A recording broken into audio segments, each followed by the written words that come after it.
নমস্কার। যুক্তি তর্ক সঙ্গে অর্কই আপনাদের স্বাগত। আপনাদের সঙ্গে আমি অর্কপ্রভ সরকার। অবশেষে ঝুলি থেকে বেড়ালটা বের হয়ে গেল। নিজেই বের করে দিলেন আন্তর্জাতিক খ্যাতি সম্পন্ন বাটপার এবং রুটলেস ওয়ান্ডার মোহাম্মদ ইউনূস। সম্প্রতি ডাভোসে গিয়েছিলেন ওয়ার্ল্ড ইকোনমিক ফোরামের সভায় যোগ দিতে। সেখানে ব্রিটিশ সংবাদপত্র ফিনান্সিয়াল টাইমসকে একটা সাক্ষাৎকার দেন। সেই সাক্ষাৎকারে তিনি অনেক কথা বলেন, কিন্তু সবথেকে তাৎপর্যপূর্ণ হচ্ছে যে বাংলাদেশে বৈষম্য বিরোধী ছাত্ররা, মানে ছাত্র আন্দোলনের সঙ্গে যুক্ত যারা ছিলেন সেই ছাত্ররা, সেই ছাত্র নেতৃত্ব, যাদের তিনজন ইউনূসের অন্তর্বর্তী সরকারের উপদেষ্টা পদে আছেন, তারা রাজনৈতিক দল তৈরি করছেন এবং ইউনূস তাদেরকে রাজনৈতিক দল তৈরি করতে উৎসাহিত করেছেন। এবং সরাসরি তিনি বলেছেন যে ছাত্ররা দল করব কি করব না এই নিয়ে কিছুটা দ্বিধাগ্রস্ত ছিল। তখন তিনি তাদের পরামর্শ দিয়েছিলেন, দেশের মানুষ তোমাদের সঙ্গে আছে, তোমাদের সবাই চেনে, তোমরা রাজনৈতিক দল তৈরি করো। সেই রাজনৈতিক দলে অন্যান্য রাজনৈতিক দলগুলোর অনুপ্রবেশ হবে, আরো নানা রকম ঘটনা ঘটবে। সে সম্পর্কে ছাত্রদের সতর্ক করেও এই ছাত্ররা যাতে একটি রাজনৈতিক দল তৈরি করে সেটা নিয়ে ইউনূস ছাত্র নেতাদের উৎসাহ করেছিলেন। এর পিছনটা গভীর অঙ্ক আছে। আসলে এটা ইউনূস, তার উপদেষ্টা, জঙ্গি জেহাদি, আইএসআই, জামাত, হিজবুত তাহরির, ছাত্র শিবির, হেফাজতে ইসলামের যে কনগ্লোমারেট বাংলাদেশে এখন কাজ করছে, তাদের একটা সুচিন্তিত রণকৌশল। অর্থাৎ এই রাজনৈতিক দলটা যেটা সম্ভবত আত্মপ্রকাশ করবে ফেব্রুয়ারির মাঝে, সেটা হচ্ছে কিংস পার্টি। ইউনূস এবং তার অন্তর্বর্তী সরকারের স্বার্থ সুরক্ষিত রাখাই তাদের কাজ। আমি কেন বললাম যে জঙ্গি জেহাদিদের রাজনৈতিক দল গঠন করতে ইউনূস সহায়তা করছেন, উৎসাহিত করছেন? আমি দু তিনটে ঘটনা বলি। অপু বিশ্বাস বাংলাদেশের একজন জনপ্রিয় অভিনেত্রী। তার একটা রেস্তোরাঁ উদ্বোধনের কথা ছিল, উদ্যোক্তারা আমন্ত্রণ জানিয়েছিলেন, কিন্তু তৌহিদি জনতার আপত্তিতে রেস্তোরাঁ কর্তৃপক্ষ শেষ পর্যন্ত অপু বিশ্বাসকে দিয়ে তাদের রেস্তোরাঁ উদ্বোধনের কর্মসূচি বাতিল করে দেন। দুই, বাংলাদেশের দু তিন জায়গায় মহিলাদের ফুটবল ম্যাচ উপলক্ষে রীতিমতো অশান্তি হয়েছে এবং বাধ্য করা হয়েছে ওই ফুটবল খেলা বন্ধ করতে। শুধু আমাদের সনাতনীদের ধর্মীয় স্থান অপবিত্র করা নয়, বাউল আখড়া এবং ৮০টির উপর মাজার আক্রান্ত হয়েছে। ইউনূস সরকার কি করেছে? চাঁদ সওদাগরের মনসা পুজো করার মতো নিন্দা করে একটা বিবৃতি দিয়েছে, কিন্তু কোনো ধরপাকড়, গ্রেপ্তার কিচ্ছু হয়নি। অর্থাৎ এই ধরনের বিবৃতি দেয়া হচ্ছে লোকের চোখে ধুলো দেওয়ার কৌশল। আসলে ইউনূস চান তার উপদেষ্টারা, যাকে অনেকে মজা করে বলে যে এনজিও চট্টগ্রাম পরিষদ, তারা ক্ষমতা আঁকড়ে থাকতে চান। এদের অনেকেই জঙ্গি জেহাদিদের সমর্থক, র্যাডিক্যাল ইসলামের মতাদর্শে দীক্ষিত। অর্থাৎ এই একটা রাজনৈতিক দল হলো, একটা রাজনৈতিক দল তৈরি হলেই প্রতিষ্ঠিত রাজনৈতিক দলকে তারা চ্যালেঞ্জ ছুটতে পারবেন এমনটা কেউ মনে করে না। এবং একটা রাজনৈতিক দল করেই সঙ্গে সঙ্গে ভোটের ময়দানে ঝাঁপিয়ে পড়লে তার ফল কি হতে পারে আমরা সবাই জানি। তাই এই রাজনৈতিক দলকে একটু সময় দিতে চান ইউনূস, একটু গুছিয়ে নিতে চান। গুছিয়ে যারা তারা নিতে পারে সেই জন্য তাদের একটু সুবিধা করে দিতে চান। সরকারি মদতে, সেনাবাহিনীর একটা অংশের মদতে, জামাতের মদতে, র্যাডিক্যাল ইসলাম অনুসারীদের মদতে ছাত্রদের এই রাজনৈতিক দলটি আত্মপ্রকাশ করবে এবং ইউনূসের প্রত্যক্ষ সহায়তায় এবং অন্তর্বর্তী সরকারের প্রত্যক্ষ তত্ত্বাবধানে এই রাজনৈতিক দলটি আত্মপ্রকাশ করবে। এবং এই রাজনৈতিক দলটি নিজেদের পায়ের তলায় যতক্ষণ পর্যন্ত না জমি শক্ত করতে পারছে ততক্ষণ পর্যন্ত ইউনূস বাংলাদেশে সাধারণ নির্বাচন ঘোষণা করতে চান না। সেই জন্যই তিনি বলছেন অল্প সংস্কার, দীর্ঘমেয়াদী সংস্কার, হয় ডিসেম্বর নইলে 2026-এর জুনে নির্বাচন করতে হবে। অর্থাৎ এই ছাত্ররা যে দল তৈরি করবে সেই দল একটু গুছিয়ে নেবে, সাংগঠনিকভাবে একটু শক্তপোক্ত হবে, তারপর এই যে কনগ্লোমারেট বললাম, যাতে জামাত আছে, হেফাজত আছে, হিজবুত তাহরির আছে, সেনাবাহিনীর র্যাডিক্যালাইজড অংশ আছে এবং ইউনূসের অন্তর্বর্তী সরকারের উপদেষ্টারা আছে এবং অবশ্যই বাইরের শক্তি আছে, সোরেসের অর্থ আছে, পাকিস্তানের আইএসআই আছে। এদের সবার সম্মিলিত উদ্যোগে এই নতুন রাজনৈতিক শক্তি আত্মপ্রকাশ করবে। সেই জন্যই বিএনপি বলছে না যে অন্তর্বর্তী সরকার তার নিরপেক্ষ চরিত্র হারাচ্ছে। এই সরকার নিরপেক্ষ থাকবে এই ভাবনা থেকেই বিএনপি কিন্তু এই সরকারকে সমর্থন করেছিল।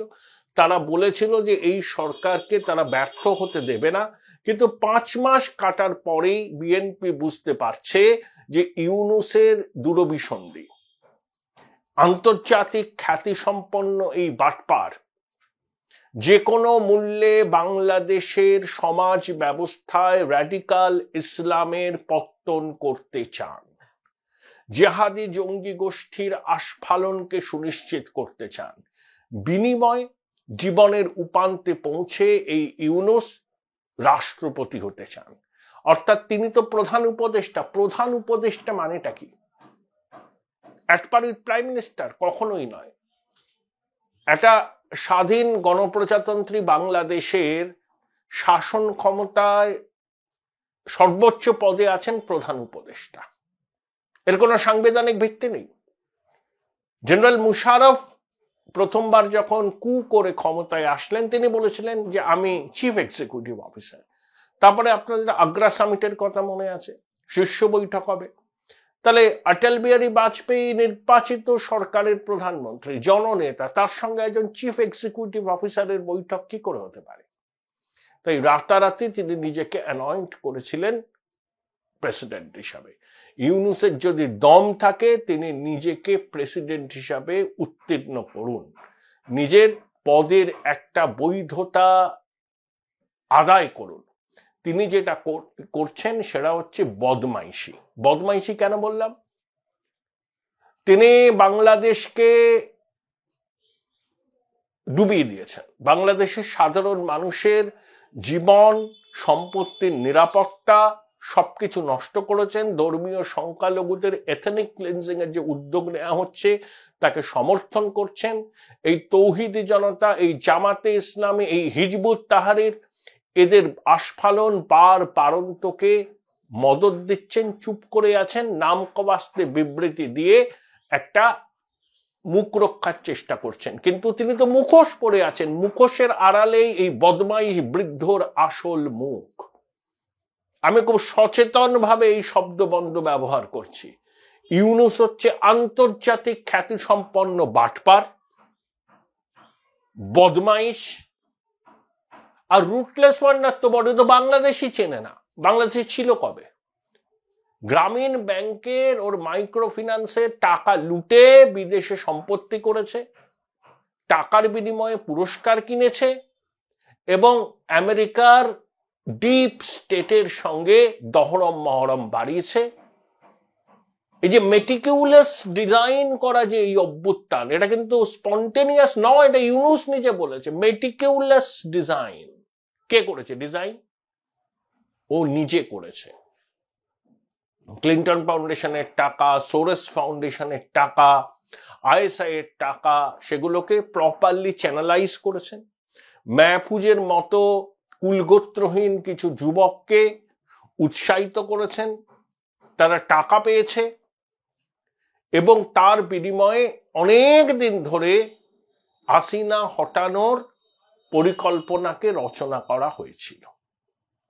মেটিকিউলাসলি ডিজাইন, কোনো স্পন্টেনিয়াস অভ্যুত্থান এটা নয়। 6-7 বছর ধরে খুব ছক করা হয়েছিল। আর এখন ইউনূস যখন দেখছেন যে বিএনপি বিরোধী হয়ে গেছে, রাস্তায় নামছে, বাংলাদেশের সাধারণ মানুষ যার পর নাই ক্ষুব্ধ। কেন ক্ষুব্ধ আপনারা জানেন? বিএনপি ইমিডিয়েট নির্বাচন চায়, তাই বিএনপি যাতে মসনদ দখল করতে না পারে সেই জন্য ইউনূস আর তার জঙ্গি সহযোগী ডিপ স্টেট, জামাত এবং আইএসআই এর মদতে এই কিংস পার্টি তৈরি হচ্ছে। এটাই হচ্ছে পিছনের কারণ। অর্থাৎ সময় নাও, ছাত্রদের রাজনৈতিক দলকে পায়ের তলার মাটিটা শক্ত করতে দাও, তারপরে নির্বাচন হোক। সেই নির্বাচনে দেখা যাবে কি হবে। যদি এই অন্তর্বর্তী সরকারের অধীনে নির্বাচন হয় তো নির্বাচনে ম্যাল প্র্যাকটিস হবে, রোষের মুখে পড়বে বিএনপি। তাই বিএনপি বলছে না, এই অন্তর্বর্তী সরকারের অধীনে নির্বাচন হলে সেই নির্বাচন ফ্রি আর ফেয়ার হবে না। হাসিনা জমানায় নির্বাচনকে ঘিরে বিএনপির আপত্তি ছিল, নির্বাচনের নামে প্রহসন হতো। এখন ইউনূসের মদদে ছাত্ররা দল তৈরি করলো, সেই অন্তর্বর্তী সরকারের পরিচালনায় নির্বাচন হলো, সেই নির্বাচনে তো প্রহসন হবে। একে আওয়ামী লীগ নির্বাচনে অংশ না নিলে সেই নির্বাচন আমার মতো হবে না, এবং যদিও হয় তার আন্তর্জাতিক বৈধতা থাকবে না। ইউনূস কতটা বড় শয়তান এবার আপনারা বুঝতে পারছেন। Join Indian Institute of Hotel Management now. Right choice, right decision. আন্তর্জাতিক স্তরের বাটপারো একটা। ও ছাত্রদের লেলিয়ে দিচ্ছে, তাদেরকে দল করতে উৎসাহিত করছে, পিছন থেকে সুতো ধরে রয়েছে, টাকা পয়সা দিয়ে, বাইরে থেকে টাকা পয়সা দিয়ে। যে আমেরিকা, এই যে পাকিস্তানের সঙ্গে মাখামাখি কেন? একটাই কারণ, যে জঙ্গিবাদকে এখানে সরকারি স্তরে প্রতিষ্ঠা করতে হবে, শরিয়া প্রচলন করতে হবে। সেটা যদি হয় তাহলে ইউনূসের কি এসে যায়? ইউনূস নিজে 5 ওয়াক্ত নামাজ পড়া মুসলিম নয়, ও সমকামী এইসব আন্দোলনের সমর্থক। সেই জন্য ফারুকি বলে একজন উপদেষ্টাকে নিয়েছে, যে সমকামী বিষয় নিয়ে তার অনেক বলিষ্ঠ ভাবনা চিন্তা আছে। কিন্তু ওই যে লোভ লকলক করছে জিভটা, 86 বছর বয়স, লকলক করছে জিভটা, যে আঁকড়ে থাকতে হবে ক্ষমতা। সেই ক্ষমতা আঁকড়ে থাকতে হলে এখন নির্বাচন করা যাবে না, ছাত্রদেরকে উৎসাহ দিয়ে দল তৈরি করতে হবে, সেই দলকে সব রকম ভাবে সরকারি যন্ত্রকে ব্যবহার করে সহায়তা দিতে হবে, তারপর নির্বাচন।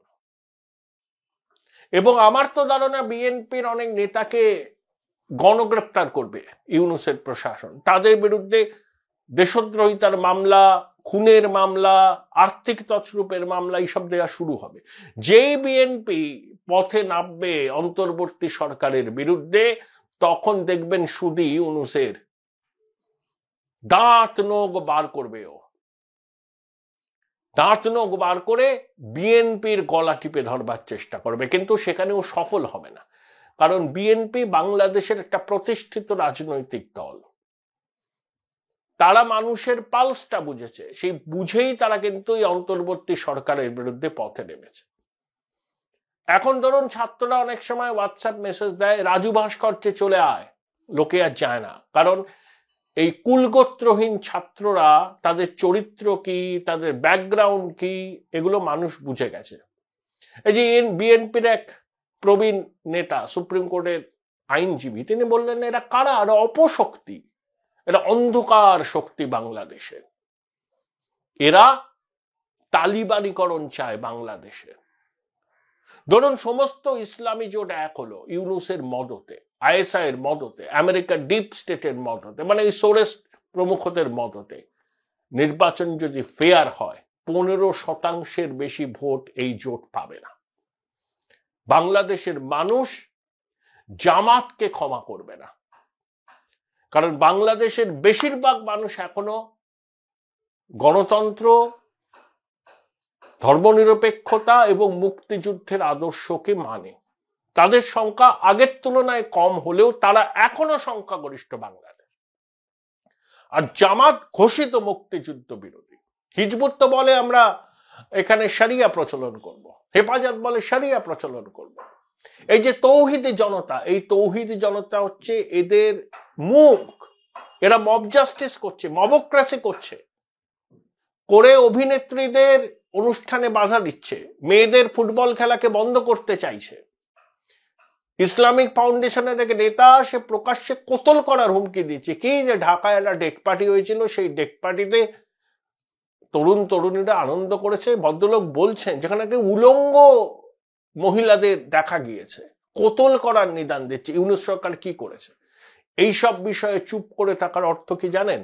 ইউনূস এদেরকে উৎসাহিত করছে, বলছে তোমরা বলে যাও, আমরা আছি, আমরা শুধু নামমাত্র একটা বিবৃতি দিয়ে নিন্দা করব, কিন্তু কোন রকম আইনানুগ ব্যবস্থা তোমাদের বিরুদ্ধে নেব না, আমরা আছি, তোমরা এগিয়ে যাও, তোমরা র্যাডিকালাইজ করো, তোমরা গণতন্ত্রপ্রিয় ধর্মনিরপেক্ষ মানুষের মনে ভয় ঢুকিয়ে দাও, আক্রান্ত হওয়ার ভয়, গণপিটুনি খাওয়ার ভয়, গুম খুনের ভয়, এই ভয়টা ঢুকিয়ে দাও।